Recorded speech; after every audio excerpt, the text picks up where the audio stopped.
Ah, the Halloween season!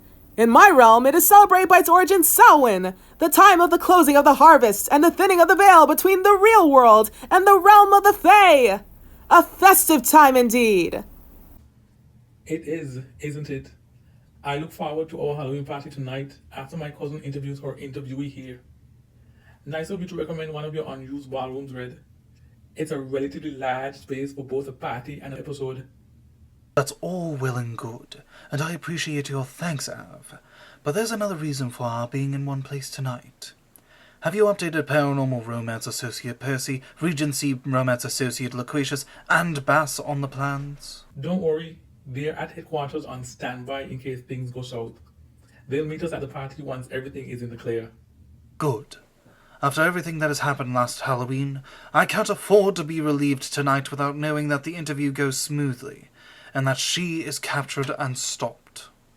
You don't mean... Knowing her, a good scare is her calling card. Anything to generate views and a profit. Her choice of victims are also spontaneous and unpredictable, Red. We can't be sure. That may be true, but if what Rendell said is true, in case she is more powerful than she was in our previous battle, shouldn't we have a plan within a plan? I wouldn't worry about that. Cousin, I'm glad you could join us. After the last mission in the Aurora dimension, I noticed something quite fascinating. What are you saying? It's your cousin, Miss Belinda. She might be quite helpful for tonight's encounter. I can't believe it, Belle. Halloween is finally here. Are you excited for the interview and the party tonight? Wouldn't miss out on the shenanigans, darling. Is your costume for our radio static theme ready for tonight's festivities? You bet. Very good. You know, the atmosphere of it all reminds me of our last Halloween in Paris. The masquerade? The Opera House catacombs? In the gondola? With that half mask of yours? Belinda, it's Ave. Jack is coming over to be interviewed, and I brought Johnny cakes to snack on beforehand. Oh, from Lorraine Chicken Shack? I love that restaurant. Just hold on one second. Well, the snacks are calling. I'll see you outside in a minute, and I'll save you a Johnny cake. Okay, Belle, we'll catch up later. Oh, you startled me there. Avery just went to the ballroom with lunch. So, the gondola? Belle. Oh, stop. We just reenacted the Phantom of the Opera. Now, what did you really want to ask me, Tice? We've received word that a certain entity that has beef with us will attempt to hijack your interview tonight. She has a score to settle. Of course. This sort of festive night is her calling card for playing tricks and enacting torment. Red believes he and the rest of the crew can hold her off, but I think Zuri was correct in further needing to flesh out a plan. And there's clearly more to your occupation than you let on. Guard your secrets for now, Belinda. But if there's one other ability you can let slip for tonight, and only tonight, we can utilize it to our favor in protecting the team, the show, Diario, and yourself. Quite the observant one, aren't you? Oh, Belinda! I have a degree in it! Well, you might be in for a show, because I do have a plan in case of supernatural emergencies, and I need you to listen closely. All set behind the camera? In position! Let's get this started. And we're starting in 3, 2, 1. Good evening, everyone. This is RRN. I'm Belinda Bibliana. Halloween is 3 days away, and to celebrate the season, we brought the curious guest tonight from the Aurora dimension that's said to be a sentient toy with a dark, supernatural secret. For the first time ever, he's agreed to be interviewed for this night only. From Jacked Up by Latrexa Nova, please welcome Jack. Hello, Jack. How are you? This setup is quite the drastic evolution compared to the 1500s. Another perfect opportunity to partake in the reality of the now. So, shall we begin? Interesting response. Okay then, we'll get to the thick of it. First question of the night. There are those who have followed your story on Book Talk that know of your true supernatural origins. But there's certain elements and rules to your power that I and some of my teammates have picked up on. And we can't help but wonder, are you in any way connected to or related to the extra-dimensional supernatural entities known as the Cenobites? Cenobites? I haven't a clue what those are. No, demons like me are ancient, formed from humanity's worst facets. Our existence is your own fault, for every greedy little thought, for every act of hubris, for every evil deed. There is a demon, waiting to take a soul, in exchange for the promise of your desires. It's as simple as that. Wow, talk about a Faustian bargain. Thing is, though, if you're an entity that punishes and manipulates those for having these complex deeds, then why are you considered an entity of luck instead of curses? Punishment? I think you misunderstand, human. We demons thrive on evil, but just as your kind have their various jobs and occupations, so too does mine. My trade is violence.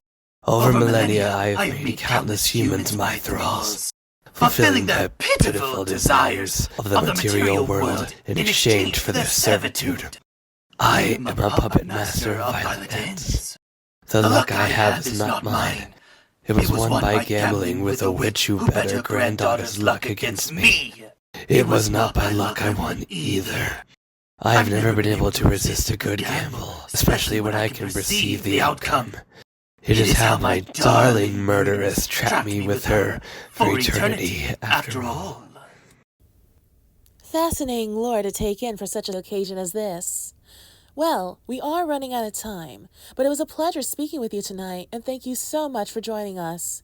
Do you and your partner, Melody, have plans for Halloween? Halloween? I did ask my darling murderess what all the decorations were in that blasted clown's trailer the last time he opened our eternal prison. The holiday did not exist when I was first imprisoned. It is just another day to me. Another cycle of the music box as I dance in my lover's arms, as I am cursed to do forevermore. Though I have been conspiring with myself how to break us both out. A treat for us both. I got out once.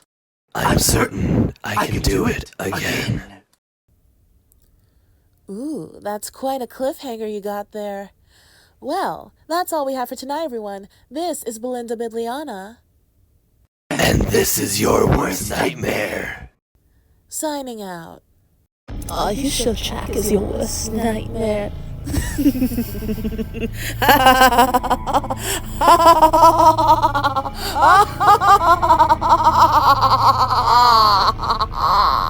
Make haste! She is upon us! Red, did you cut the feed? I did. The ammo is ready just in case. Belle. Belle. Shh. Remain calm. Conjurna, dreams of truth. Hello, boys. Did you miss me? Confusion, the Nataji. That's my name, Red Riding Hood. Don't wear it out. And where are the rest of your party? Where's your big bad whoop? Don't speak of their whereabouts after the shit you pulled last Halloween! Steady now, cousin. Be not afraid. She can't do anything to us right now while the Conjurna holds her at bay. What do you want? What do I want? How about this? Today is my birthday, and the birthday girl wants presents. Your torment will be my first present. Bold of you to assume that you can make the calls when you didn't even bother to come torture us in person. Are you really contacting us over Zoom? Oh, screw you. You owed me an interview on my latest book, Samline Tricks of the Nataji Trade. but she turned me down. And I've made a few sales on my book because you wouldn't do so. Are you really that pathetic? My cousin is not going to interview an author that tears down other creators or harass people for their own inhumane kicks. Not to mention, your planning is sloppy. Oh? And why's that? Because you're attempting to possess a supernatural entity. Huh? Conjurna, jacked up bargain. What is this? We aired the episode in advance. You missed your chance to hijack the episode. As for how Jack got into your possession, I switched myself out with him and he produced a glamour disguise while the lights were off. We might not be able to be rid of you once and for all just yet, but we know someone who can send your ass back to Aurora and put you in suspension.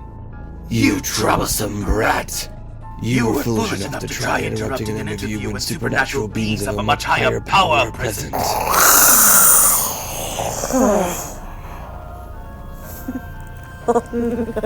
You won this time, but this is merely the prologue, and you're only delaying the inevitable. Until the next chapter, Belinda Bibliophile. She's gone. What's important is that right now, we're safe, the interviewees are secure, and Halloween as we know it is free of her horrific mischief. Wherever Jack has set her, she'll be held there for a long while, which buys us some time. And when that fateful day arrives, when she breaks free and attempts to strike us once more, We'll be ready.